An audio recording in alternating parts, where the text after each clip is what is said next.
webale mnonga tayari West irakalitu programu muhinji no mulisa na asimagaruka kwegitaho esabite yawire tukaba turi hari Ibo Mixed Farm kandi twagaruka hari Ibo Mixed Farm kongera kureba projects ezroho na mnonga project eyo kuhinga emboga turukolesa itakarice na mnonga itabanta bari yo matawuni konka tukabasa kugira ebitwatekaho bikabasa kurugamu entasya kimwe hari yebyo nemboga abo kuba tuzukwinjirwa mwanya mahango kandi tuzurukwenda na bintu bingi kandi emboga nekinte cyukura kano kwera ekirukuma nsangu itabina kataka kace it is a project etuseme kutekaho amani tukabasa kutunga entasya Edmond Principal Farmer omuhinja atakwata muitaka dekantandikane na manager wa farmage nakubada twembozi erukwata akuhinga emboga abo kwabanja ngwenu kafuru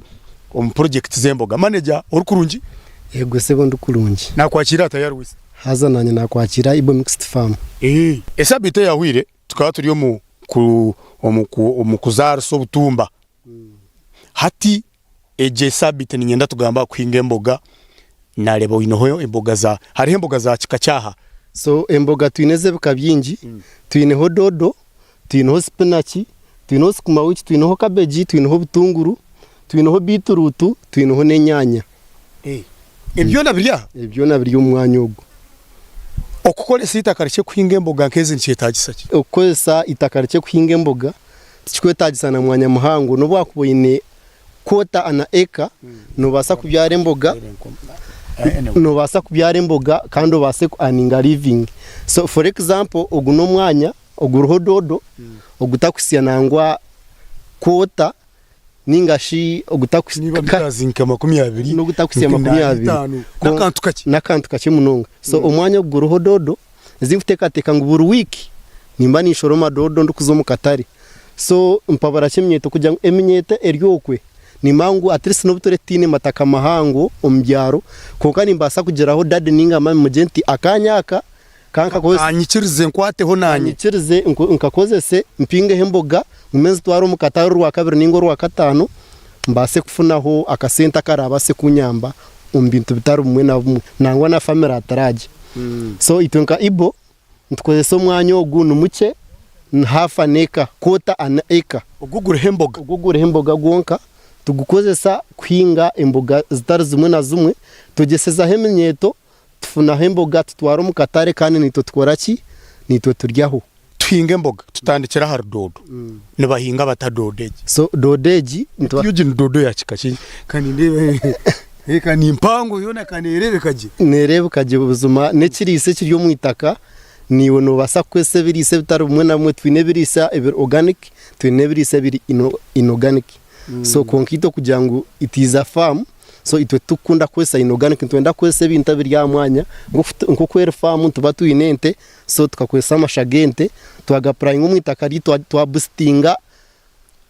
na ekirisa umwitaka so nicyo kurebera dodo zitezi nzirebe kaje kurunja umununga numukolesa amashagente gitugaburijo mukuza kugura za fertilizer ku nende birisa binkura bagira kandi ntwenda kwegesa omuhinji ari mu cyaro atarabase kuraka kwa accessinga inorganic fertilizer ninga oryo muhinji watandika kwinga to ine sente zo gukora ki zo gura ibyo birisa ebitugura mu maduka shininga she bitweta inorganic ninga she binte bikurwa abajungu so itwe ninjangu omukano bwo wakubotinente no basa kuzo wana iba kwikirizo yore at least bafemu so ibafemu ejo no basa kugireta ugikose kuhinga cabbage nka 50 na yakwikiriza no iha yibiri konka mwene ekirise cyo tikabara kandi nekindo mu cyaro maniwe kanyere twate bishu omuntu twine hembuzi so ebishe byo ntubasa gumanta birundana hantu hamwe tukora iki tweta compost manure kurgom bishu efunditse twatfundikize mere mwene kitchen bishize zona ezitwa tukozise tubase gukora manure so manure ejo yaheza kudecomposinga neza kwija tujya praying umwitaka ryitu twantikinge mbogezi ebase gutereza results enungi nigasheze beta twinge ebihingwa byitu dukore namani kandi na no mukatare beno bitereza akasenta kiriya kube kintu cyancerebe kaje nchaza kwa attractinga bakasitomo kucugura ni osigare nkahi osigare mukatare narebo ine na cabbage ejo cabbage kikakine yito yaburizo so cabbage area niyo cabbage iraine area no gloria F1 niyo twinjere eje spinach I mean sukuma wiki Gloria F1 AG tugambe habi kabya cabbage by the way ebuka bya cabbage twineho ekitweta Copenhagen ejo ne cabbage neraka kwera te kuchira kutonda itaka konka ine disadvantage yemwe no kugira ngo yo ke kutandika kubumba so ebaruka so iyo mushubuze uri kubahigire cabbage nyingi ukashanga ngo tuwabasa kufuna ready market yo kugira ngo bazitwara maybe at once no bano za kuferwa kuba yo ke kutandika etene bumba yo tine okubasa preventing okubaruka okwe so no za kushanga yabaruka utakagire mukatane ninga shota kare utakagire musizoni konka twija tureba hitweta Gloria F1 so ejoyo niyo cabbage inkubasa ku recommendinga kugira ngo umuhingi abase kuhinga kugira ngo iyo nibasa kwera emareho bwire etakabarukire mwen etureho musiri kugira ngo no kugomoka negomoka wonke tureho musiri kugira ngo nyowe famo ine cabbage omutwaro ninza kufuna bakasitumo shangoro ornako bagoro cabbage bitano chumasa ngo zine zibasa nimbasa kuzigara yo mukatare haho nke biro bishatu so ninza gumanisha zitafire ninza gumanisha rura okusebo ubundi akore ki obucabbage zirahweremu zitakasisikire so nani recommendinga kugira ngo umuntu ahinge ni recommendinga kugira ngo agure Gloria F1 ni yeri yakatari tekutonda itaka soronga zo mwanya wa gupepe yaringaje tinkwamya ngo hari itaka eri kubasa kwanga kugira ngo cabbage ejo yanga kuza akubana hayitwemerire twanturebaje itaka eri kugira ngo rubonire munonga ariko basa kugira ngo oringe cabbage zere konka iyo nkoshomera agriculture oyine kushomesa umuntu ko arakoze sitaka so itaka wareba ngo hine cyo rukuboramo kirunge cyo rukuboramo so no basa kwijo kore soil testing umanye itaka ari yanye nutrients ezikuboramo neziha so washanga hatano phosphorus ninga nutrients koraki recommending a farmer yorabo kozere soil testing ojo tati itakari yawe terine phosphorus terine potassium mwen tekamo amashaninga shitekamo NPK so obase kureba ngo omwanya mucogo wagukozesa na nebintu bice byorafune wabasa aninga living soil testing omwagurukalisha necho mugasho kitamunonga yongera kukigambira abantu abakwanda binjino bamaraga hinga atari kumanye kiyabyara na so twine soil testing neyo mugasho munonga muhingi wena ari mu Uganda namno abahingi itabo kwinga entoke abo kwinga ebijuma abo kwinga emyani na vegetables so itakeri cyo utakahingira ikintu cyo nahitaka let's say emitumba let's say omwani let's say vegetables no itaka kumanza wakebera wakora soil sampling and testing omanyita kari angeri rumwe kirise kirukumara omanyita kari angeri nurubora muki nyongere muki kureba nkunda ahingemu naraka kufuna results ezinkubani nkora ki so akuba itwaba hinge tuza omukuhinga ningashe kitweta farming to in expectations nyingi ujyo camping enyanya seasoneji ninza kora ki ahakuba bundo rebere neighbor yahinga enyanya zayera kungato kumanya akakozesa ki kureba ngo nyanya zo zayera so factor number 1 yo kubanza consideringa manyita kari yawe ndukora ki ndubora neza ki ningashi ryeza ki nangwe cyo kweza utakakigireho nintekateka ngo itaka ryarine nutrients rine potassium rine na phosphorus itakeri yo burchimwe cyo nancho basakoraho ki so no basa kutestinga itaka ninga shomanye ngo pH erieta acidity na alkalinity yitakeryo erieta utakashanga noza kwinga mwe kintu itakeryo acidic ukahinga mu cabbage ukashanga zona zakora ki zajunda tuzabasa kora ki akuba eria acid neza kora ki neza gumane ne ikiriye cyo yankisa kuzose tukirazikirize kora ki kugira ngo zayera na munonga abantu abariyo myanya ya eastern so amataka gabo ngagara somehow acidic so abariyo bakureba tayari west eminyeto baherezo butumwa bwa muheru turukweyongereyo kuza kureba mutayi wawe arukwinga enyanya obo bwira butukushisha turi ya street ni twirukanga na nabiye bururu tinkugira ngo tutakaza mwa kubantu twetaga yari M7 agende twetaga bebembezi icyo cyo kugira ngo agende icyo bakireke kureka abanze bamanye ako M7 nawe ayihireyo nat supportinga mu bintu bitari bumwe na bumwe turebere ngo arigire kutayaya za bunyoro nkahi so abahinja bamwe abena abakwatara ababe nashanga yine kibineho ruriya rentekateka ngu Uganda neza futerera ubari munonga manager wasigara urya nasigara ndi wa Tabaram manager wa Ibo Farm ubari munonga mu Baram manager Ibo Mixed Farm bachwezi njuna nagawe otireho because tibikuza kushanga ha muhanda nibitekwa kushanga uyine ki watandikire leru nanoro kuza kugiteraho atandikiraho deka kuri nango umuntu arge kuri akuterere ntabire dera kuterera masinde akubyarire iwo izo sharure apana hinga ashange bikulemerera hagataho leru atandikiraho akuteroho ekitukukira kweta omuganda nibanyeta Edmond principal farmer kanye yongereyo ndebera no muhinji waka arukwinge nyanya nawe tongere kuganiraho ni steps ki nibiki ebiri kwetagisa orunyanya rwaza kukura kurungi omukahumuro kace tugaruke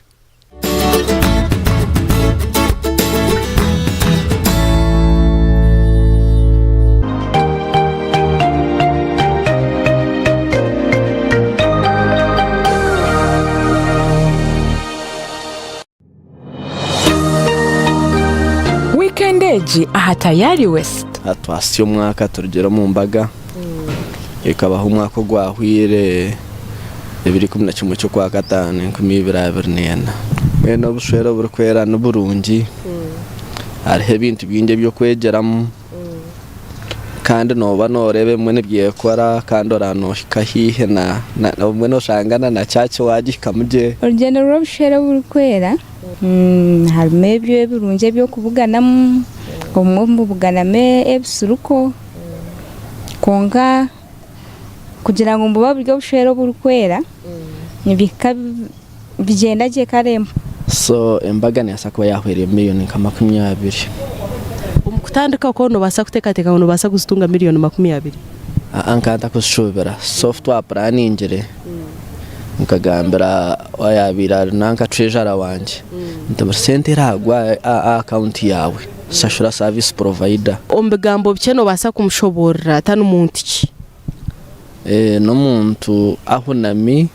kandi kindi no muntu umukozi nakunda gukora yakugambira ikintu we narayenda cyaragambire ucyhuje kandi kikore kikore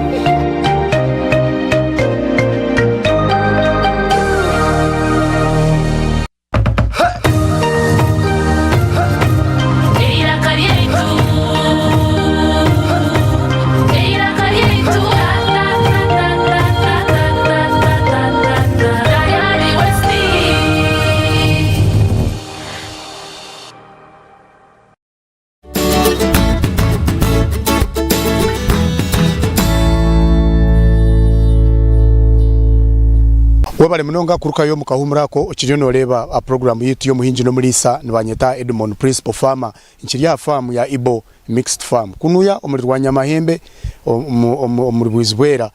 turiyo muri Kashali kandi district yitu neyambara twabana tuganira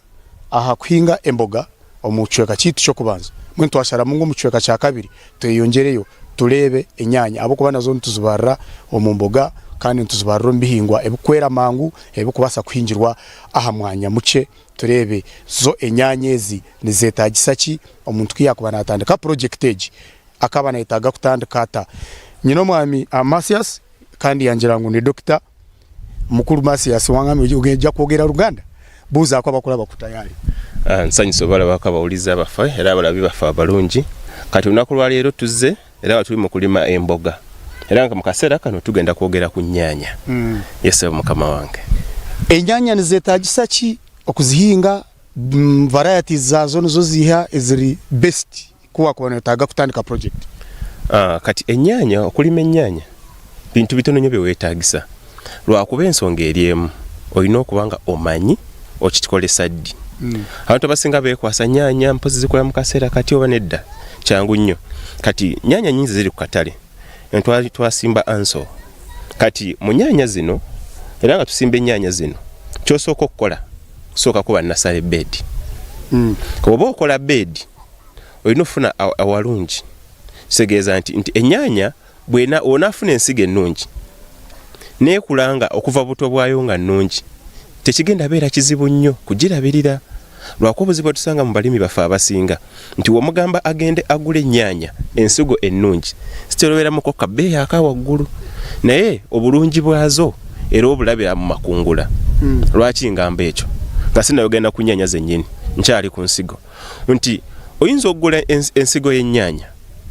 oba n'ogenda n'ofuna mu katale n'ofuna faaji n'onyiga n'okola beedi nnyaanya ne zikula abalimi abasinga kye bakola wemala okola ekyo nnyaanya zino nga zivaayo nga zikula ajja kusimba ennyaanya agule eddagala ateekeko ekigimusa nnyaanya zikule naye ng'ekikolo ky'ennyaanya kyalina lwakuba tamanyi kika kyalina nga kimu ennyaanya nga 3 oba 5 naye nga eddagala lyonna lyataddeko nze alina ensigo ennungi nnyaanya yange egedi kikolo kyange kigenda okumpa ennyaanya ennyingi ntaddemu eddagala lyerimu ojesanga ng'omulimi oyo addeyo nga yeekubagiza ng'agamba okulima ennyaanya tekola ki tekufuna mbuno loosi nga loosi yennyini lwaki ensigo yamulema okukola ki okufuna kati ffe ennyaanya zaffe olwazifuna twasooka ne tukuba nasale beedi nasale beedi no ziyeri waggulu oba muzirabye mu nasale beedi omwo oyimusa ettaka bulungi n'okakasa nti ettaka gonvu weriba nga liringa obuwunga kubanga kiba kirungi nnyo ku nnyaanya eyo okula obulungi tutera okwokyako ku ttaka eryo okutta obuwuka tulina fungi and bacteria bitera nnyo okulemesa nnyaanya zaffe okula murabya hakarro yesebo twokyawokko olumala okwokyawokko ne tutabulamu evvu lye twokyezza lyongerako ku ki calcium and phosphorus kati nnyaanya zaffe zigenda kula bulungi kati tubiikako ku nasale beedi yaffe ntimanyi tugiwa shade sebisinga mu wiiki emu nnyaanya ziba zitandise ovaayo okula ne tujjako shade esooka ey'oku ttaka ne tulekako eya waggulu nnyaanya tuzifukirira amazzi ku makya n'olweggulo nga ziri mu beedi bwe zimala okukula ne tujja ne tutegeeka we tugenda okusimba ennyaanya mwokabalawo bulungi ate ekisinga okakasa nti wobadde ogenda okulima ennyaanya obanga mubadde mulimawo ebintu ebirala ebigwa mu kika ky'ennyaanya pepa biki ebyo byonna kakasa nti tewali bulwadde kubanga woolima ennyaanya mu kifo awali obulwadde ziba zigenda kola ki kulwala lwaki obulwadde buzisanzeewo nnyaanya zisanzeewo obulwadde mu ttaka so kati ffe wano tewali bulwadde ate obulwire n'okimanyi otanga mu ttaka bulumu nti kati ekyo tekiyita history mu kifo ogenda osimba kiki ekibadde kirimibwawo awo ngenda kusakunga mu crop rotation tugamba nti tuba tubukola crop rotation tukyusa ebintu ng'ebiwe tutyo tutetera nnyo kwagala kusimba birime nga byebimu kika kimu obanga bigwa mu famire y'emu tutera nnyo okukyusa so kati ettaka eribeeramu obulwadde nnyaanya zirwala osanga mu fizaliamu ulti roti byonna ebyo ejja beeramu kati bw'oba ozze kusimba ennyaanya tukozesa spacing 90 centimeters ndowooza olaba lane zino eno eri wano okuva ku nnyaanya kugenda ku lulala era kyekimu ne wali 90 lwaki kika kya nnyaanya kye twasimba wookiraba kirina amatabi amawanvu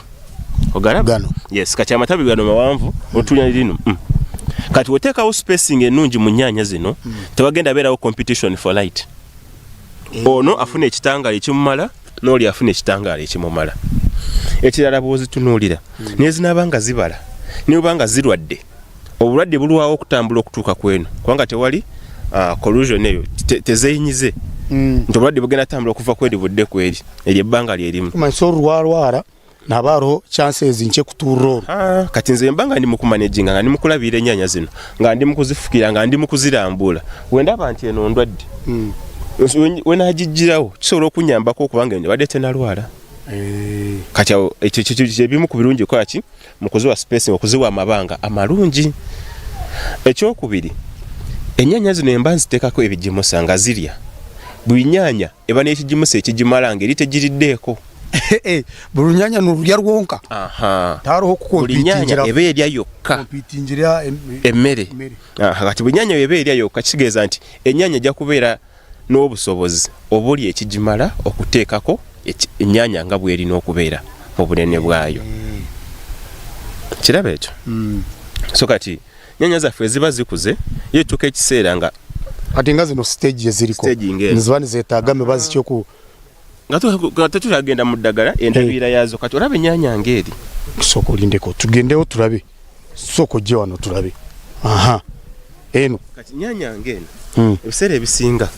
tusobola okuzeebasa okola amatabi amatabi kati nga wano osobola ogyebasa bwoti kati wogyebasa bwoti netalina okuwebasa akasana engeri katambulamu kati akasana kaffe kava eno nga kadde eno kati mbanja kugyebasa bwenti nga akasana etunula mu kasana oba kakajikuba wano ku mugongo kajikuba ku mugongo lwaki weyebaka bweti amatabi ettabi liba ligenda kula wano wali right we kinyambako amatabi gange ku nnyanya zange okubanga gava wansi nga tegava waggulu amatabi gava wansi kati mbanga nnyanya ndiziwa support okusibako obuwuzi bu trellis wire okuziwanika ku miti zikulira okwo amatabi tegabeera waggulu segaza nnyanya yange jasobola okubanga ebala okuvalira eno so kati mba kinya kunyamba okusiba eno ng'ekyali ngumu okuwanirira ennyaanya kubanga nnyanya tukimanyi eba ngonvu si ekyo so kati nange kijja kunyambako nti branches zino tezizze waggulu ziri wansi bansobola zisibako nenziwanika nenziwanyirira nga nnyanya ne bweteekako tekutuka yesebo ati numukolesa mebazi ki okwetantara obuhuka biki kitera okozesa dudu asalamectin kuta obuwuka obutera obeeramu ezo pests ezisinga okubeerako dudu asalamectin akola nnyo kati era oziwaako ebijimusa tera obiwa ebijimusa toplate naye asobola okukozesa ennyaanya eva mu kimuli ekimuli we kibeerako nga kirungi twetaaga pollination okubeerawo kubanga buli kimuli okijjako eba enjuki oba ki ekiwuka ekireeta ensigo zino okubanga zigenda kula ekibala okula kituyambako okubeera n'ennyaanya ennungi so tuba n'ekimuli ekingi kitegeeza nti tulina omukisa munene okubeera n'ennyaanya nga nnyingi so kati eyo stage ennyaanya zino kwe ziri mu kaseera kano era ndowooza tutaddemu obuti tugenda tandika kati ozisiba tuziwanirire zigenda otuteekako sibaho obuguha amiteegi ezikula nga tuziwanise ekirala kati ndowooza olaba kaseera ka musana kati gwaka nnyo nnyanya zo tuzifukirira kya mugaso nnyo kubanga zeetaaga amazzi okubeerawo yes era kati tuzifukirira tulina pipe olaba tapu mweziri eza irrigation tuzifukirira amazzi kubanga tuzirabirira bulungi kyetasobola kwerabira tumaliriza mulching okubiika ennyaanya kintu kikulu nnyo lwaki ebirwadde ebisinga twayogedde ku fungicides yes manga fungi tulina eriyo ne bacteria tulina bacterial blight oyo kati asobola okuba kati ebisa ebisinga spores za fungi zibeera ku ttaka enkuba weetonya obanga oli mu kufukirira ennyaanya zino amazzi gatonya ku ttaka ne gakomawo ne gakuba waggulu ku nnyaanya gakuba wansi ne gasamukira waggulu kati we gadda waggulu spores zisobola okujja ne zeekwatako ki ku nnyaanya era ezeekwata ku nnyaanya okwo oba bogenda kubeera n'obulwadde oba blight bitera okukwata ennyaanya kubanga buzize naye baya bacterial blight so kati byetugezaako okwewala ate era tuba tubika ennyaanya zino tetutuuka ku nnyaanya kwennyini tulekawo kakabanga lwaki mawuki zino zitera okutereka obuwuka obulumba ki ennyaanya maybe ekirala ennyaanya ziba zitandise oteekako nga zitandise oteekako waggulu tutera okuggyako amakoola ga wansi amatabi aga wansi ennyo lwaki nnyaanya zino waggulu zisobole okuteekako obulungi kubanga wonna azirekera nnyaanya nga kweziri ate ennyaanya nyozirekera amatabi mangi naddala aga wansi gasigala galya nnyaanya eba ejja kulwanya okusigala buli kimu juka nze njagala nnyaanya amakoola branch amatabi gonna kati awo nago ogasalako nogakendeeza abalimi abasinga kyebadde bakola nti nnyaanya ziba zikuze bazisalira ne bajjamu branches ezimu zisobole amakoola agamu zisobole okufokasinga kuki ku flowering ekisembayo nga tumaliriza obutumwa bw'okuheereza eminyeeto abaliyo ne bakuleeba omu bintu by'okukola ngono kwetandikirawo small projects like this kati bavubuka bannange abali eyo amazima gali nti ettaka eririwo ttono wooli woogenda okukolera kati njagala tubeere b'amazima wenyimirira ano wendi nga tulaba okuva wano akabanga kano we kali waliwo ebikolo bya nnyaanya bimeka bingi wano wokka oba kubibala bisuka mu 10 bisuka mu 2 osobola okulima emboga wonna wooli. Nyanya zino osobola mu kacupa. Abagamba tulina ebisaakaate tulina ttaka. Funa ebikebe ebineneko teeka mu nyanya ziteeke ku mabbali g'ekisaakaate. Ziwanirire. Nyanya zigenda kukula. Nyanya zino bwe zikula, emboga zino zituyamba nnyo nga ffe abavubuka. Kubanga otunda ennyanya ojja funa akasente ka data. Kiraba ekyo? Ojja funa akasente ka data, ojja gulako kasaati. Kijja kuyambako naawe okulankula. N'ekirala, niba nga oli waka nga wawasa. Mukazi aba tagenda kuddamu kusumbwa nti ayagala sente za nnyaanya. Zibeeraawo. Olina ennyaanya, olina obutungulu, dooda waliwo cabbage. Ate wakusaba za mboga. Kigenda kuyambako okukendeeza enfulumya yaki? Yakasente. Kakitegeeza kati sente z'ogenda oteeka ku mmenza za bintu nga byotasuubira, urufizi, mere, fizi. Nekigenda kuyambako okulankulana amangu. Webale munonga wasigala olyoha. Nze Dr. Mwesigwa Mathias Jr. Instructor Ibo Mixed Farm. Webale munonga omwami Mathias twamuhurra. Ni doctor, ni instructor Ibo Mixed Farm. Kunu yo muri rwanya mahembe aho tusibire tutira amakande sabite we tukaturyaha atutwagaruka turyaha tuza kuba ntongera kwija kongera kurebe binde biri kufaho konkeri izoba nanisha bangu mutwikirize no kuhinga ahi ahorobi nahika koraki ayinuka banyeta Edmond principal farmer ndiyo muhinji atakwata muitaka. We have to keep African hopes alive.